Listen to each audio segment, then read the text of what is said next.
When you arrive at old age, you begin to understand the true value of peace. It becomes clearer than ever that the world has always been noisy, full of opinions, demands, judgments, and expectations. And for many years, maybe you played along. You defended your choices, explained your beliefs, tried to be understood, and often you stretched yourself too thin just to be accepted. But now is the time to stop chasing validation from a world that's rarely satisfied. The beauty of growing older is that you no longer need permission to live in peace. You no longer need to convince anyone of your worth. You simply are, and that's enough. You see, focusing on yourself at this stage isn't an act of selfishness. It's an act of self-respect. After decades of living for others, for children, for spouses, for jobs, for society, there comes a sacred moment when you realize it's your turn. Your turn to be still. Your turn to listen inward. Your turn to give yourself the attention you've so freely given away for years. There is a kind of strength in solitude that can only be understood with time. When you begin to focus on yourself, the noise of the world fades, and in its place you find clarity. You discover what truly matters: your health, your inner peace, your joy, your quiet thoughts. These things become precious not because they're rare, but because for most of your life you were too busy to notice them. In youth, we chase after everything: love, approval, money, recognition. In age, if we're wise, we chase nothing. We simply appreciate what is. Let the younger generation argue. Let them prove. Let them exhaust themselves trying to impress one another. That is their path. But yours is different now. Yours is no longer about climbing or competing. Yours is about being. And that shift, that quiet transition from striving to simply living, is a kind of freedom that cannot be explained, only experienced. Do not feel guilty for putting yourself first. Do not feel the need to justify your peace. In fact, the more you focus on yourself, the more you realize how much energy you've spent on things that never really mattered. You'll look back and see that many of the things you worried about, the opinions of others, the approval you sought, the unnecessary conflicts, were just distractions. Distractions from your own path, from your own happiness, from your own stillness. There is something profoundly powerful about a person who no longer needs to be heard to feel seen. Silence is not weakness. It is not submission. It is wisdom. It is a sign that you've made peace with who you are and no longer require the world to echo that back to you. You can sit in a room, say nothing, and still feel complete. That is power. And in focusing on yourself, you begin to heal. You begin to enjoy the little things again: a warm cup of tea in the morning, the sound of birds, the way the sunlight dances on the wall. These are things that often went unnoticed in the rush of earlier life, but now you can savor them. Now you can be present. Now you can live not just longer, but deeper. To focus on yourself also means to forgive yourself for the mistakes, for the detours, for the years you spent pleasing others while neglecting your own needs. That's part of the journey too. There's no bitterness in reflection, only understanding, only growth, only peace. Let others talk. Let them debate, argue, and posture. You don't need to join in. You've learned that not every conversation is worth having, and not every comment deserves your response. You can smile, nod, and move on. The quiet within you is far more valuable than the noise around you. And if anyone questions your silence or your distance, let them. They don't need to understand. They don't need to agree. You're not here to be understood anymore. You're here to be at peace. You're here to live the rest of your life in a way that honors your spirit, And that means letting go of the need to participate in every conversation, every conflict, every commotion. It means choosing yourself quietly and unapologetically. You've done enough. You've said enough. You've given enough. Now is the time to return to yourself, to focus inward, and to allow the world to spin without needing to hold it up. That's not abandonment. It's wisdom.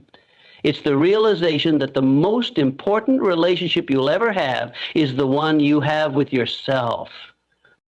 Let peace be your legacy. There comes a time in life, often later than we expect, when we finally see the truth in silence, not as absence, but as presence, not as weakness, but as wisdom.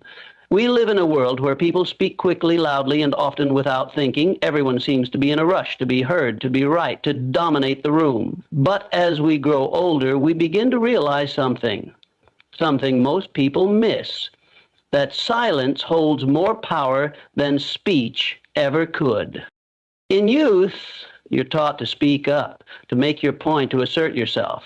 And perhaps there's a place for that when you're still trying to find your way in the world. But in old age, you've already found your way, or at least enough of it to know that arguing and explaining are rarely worth the effort.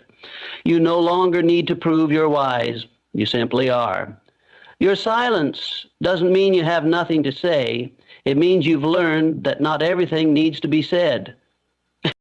I've seen it many times. A man who holds his tongue in a room full of noise, who listens carefully while others rush to speak, and when he finally opens his mouth, everyone leans in. Why? Because when a person who doesn't always speak decides to speak, people know it matters. Silence builds strength. It sharpens thought. It reveals maturity. And more than that, it shows control. Control over one's emotions, one's ego, and one's need to be valued. There's a quiet kind of confidence that comes with age, the confidence to not interrupt, the confidence to observe, the confidence to wait. While others may think silence means you've backed down or that you've got nothing left to offer, you and I know better. You haven't backed down. You've stepped up. You've stepped into a place where peace matters more than pride. Think about how much energy is wasted in the world today by people defending things that don't matter, debating points that will never be agreed on, and forcing opinions that will never be accepted. Why pour your time and energy into proving something to someone who's not even ready to listen? You've earned the right to conserve your strength. Not every opinion needs to be challenged. Not every insult needs to be addressed, and not every battle needs to be fought. In silence, there is observation. In silence, there is understanding. You begin to notice things that others miss.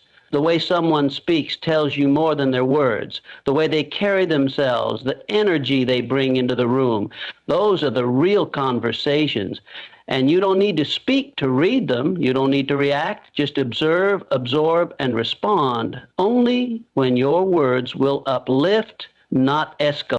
People fear silence because it forces them to face themselves. In silence, the masks fall off. The ego quiets. The truth shows up, and not everyone is ready for it. But you, in this stage of life, are ready. Silence has become your teacher. And if you listen closely enough, you'll find it speaks volumes. So let them think what they will. Let them assume your silence is a lack of something. You know it's the presence of everything.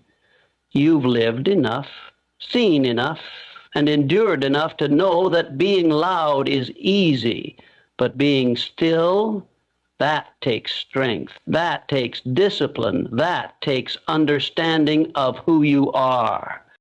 And when you do speak, let your words carry weight. Let them come from thought, not impulse, from experience, not emotion, because your words, when placed carefully, can inspire change, offer clarity, or comfort someone in pain. But if you speak too often, too quickly, the meaning fades. So choose your moments. Use your voice like a tool, not a weapon. This world already has enough noise. What it needs, what your soul needs, is peace. And peace is not found in shouting over others. It's found in the quiet moments when you turn inward and let the noise pass you by.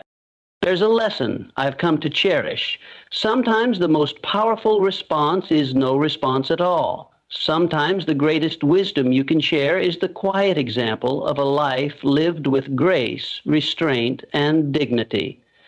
You don't have to match someone's volume to be heard. You don't have to mirror someone's aggression to be respected. Silence has its own language, and once you learn it, you'll find it speaks to the hearts of those who are truly listening. You've already earned your voice. Now earn your silence. Let it protect you. Let it carry you. Let it remind you that not every truth must be spoken aloud to be real, and not every feeling needs to be explained to be understood.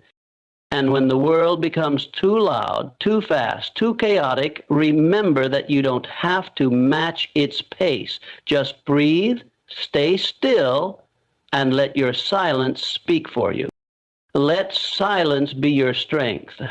There's a sacred turning point in life when you realize the greatest investment you can make is in yourself, not in things, not in others, not in approval, but in your own well-being, your own peace, your own joy. And for many, that realization comes with age. It comes after decades of giving, of running, of putting everyone else first. You wake up one day and ask, what about me? Not in bitterness, but in clarity.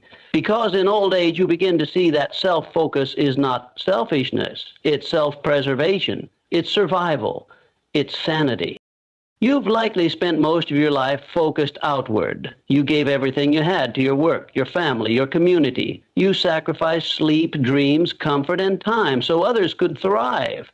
You played roles. You wore masks. You lived up to expectations. But now something shifts. Now you're no longer required to stretch yourself in 100 directions. Now you have the right to choose yourself without apology. And the truth is, you always did. You just didn't know it then. You start to understand that your energy is precious. It's not infinite. It's not something to be handed out to anyone who demands it. And the older you get, the more aware you become of where your energy goes and what you get in return. When you were younger, maybe you thought it was your duty to fix everything, to be there for everyone, to absorb the chaos around you. But now you see that not everything is yours to carry. Not every problem is yours to solve. Not every relationship is worth maintaining. That realization, painful as it may be at first, is freedom in disguise. You learn to put boundaries where there used to be guilt. You learn to say no without explaining. You learn to rest without guilt. And in that quiet shift, you reclaim something you didn't even know you lost: yourself. You also begin to appreciate the small things, your morning routine, a walk in the sun, the rhythm of your own breath. Things that once seemed mundane now feel like gifts. And that's what self-focus really is. It's returning to the present moment, to yourself, to the life that's been waiting for you behind all the distractions. Make no mistake, this isn't about turning your back on the world. It's about turning your heart inward and saying, I matter too. You can still love others. You can still give, support, listen, and be present. But now you do it from a place of wholeness, not depletion. You give from overflow, not obligation. You're no longer pouring from an empty cup. You've learned to fill your own first. There's wisdom in slowing down. There's grace in choosing simplicity. You no longer need the chaos to feel alive. You no longer need the applause to feel valuable. You understand now that your life is yours, not something to be lived on borrowed terms. When you focus on yourself, you reconnect with your own voice, the one that may have been drowned out for years. You start asking different questions. What brings me peace? What brings me joy? What do I want to create with the time I have left? These questions may not have clear answers right away, but they guide you back to yourself, little by little.